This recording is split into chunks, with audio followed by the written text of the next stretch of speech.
الكرة تتهيأ عن طريق الكانتارا. الميرينجي يلعب بارتياح. الريال يلعب عن طريق موراتا. يمشي موراتا والفيش. موراتا يوزع والهدف الاول بنزيما. جولاسو ديل ميرينجي. الريال يتقدم 1-0. الهدف الاول للريال. يغيب كريستيانو، يحضر يجهز موراتا ويجهز على دفاعات برشلونة. كريم بنزيما على القائم الثاني في المتابعة، والجول الأول للميرينجي مدريد. يتقدم الريال 1-0. بنزيما، هذه كرة الهدف، هذه صورة اقتطاع كرة، هذه فرصة سانحة للتهديف عن طريق الجناح. موراتا على طريقة الانكريديبل دون يوزع كرة وسط دربكة المدافعين، توهان المدافعين، يسبق ماتشيرانو كريم بنزيما ويسجل الجول. 6 دقائق والهدف الأول. 1-0 الريال. 1-0 ريال مدريد في الكلاسيكو رقم 17. شوف الوقفة المدريدية اللي اليوم صانع الألعاب ريكاردو كاكا، فرصة كبيرة بالنسبة له للتألق قبل مباراة مانشستر. هنا يفلت ميسي، ليو ميسي أول فرصة دقيقة 17. ميسي والتعادل. التعادل من ليو ميسي، هدف للتاريخ من الأرجنتيني.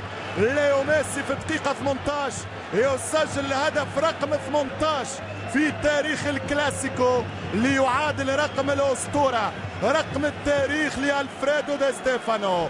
18 هدف لليو ميسي يحتاجه البرصا، والبرصا يجد الليو.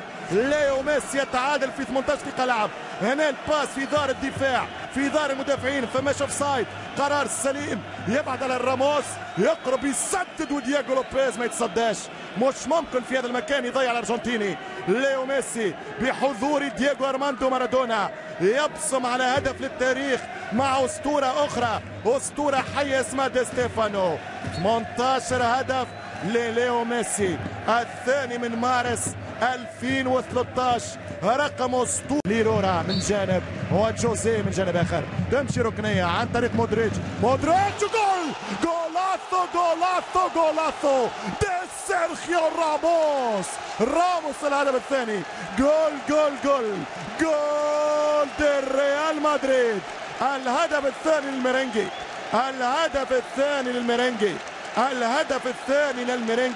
الهدف الثاني في الدقيقة 82. قلت لك ماتش لن ينتهي تعادلي، على الأقل 1-1. والسيرخيو راموس يصعد فوق الجميع ويسجل الابن الأندلس 27 عام هدف جديد، هو الثالث على التوالي اللي يسجله الريال من ركنية على فريق برشلونة.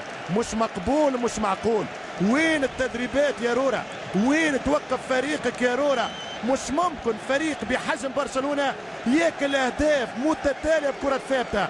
هو نفس اللدغة، هي نفس اللدغة من نفس الجحر والحجر. يضرب الراموس أعلى من الجميع، يطلع على بيكي، يسبق ماتشيرانو، يقحمها الشباك، يلونها بلون البيض بقبيلة الملكي. الريال يتقدم هدفين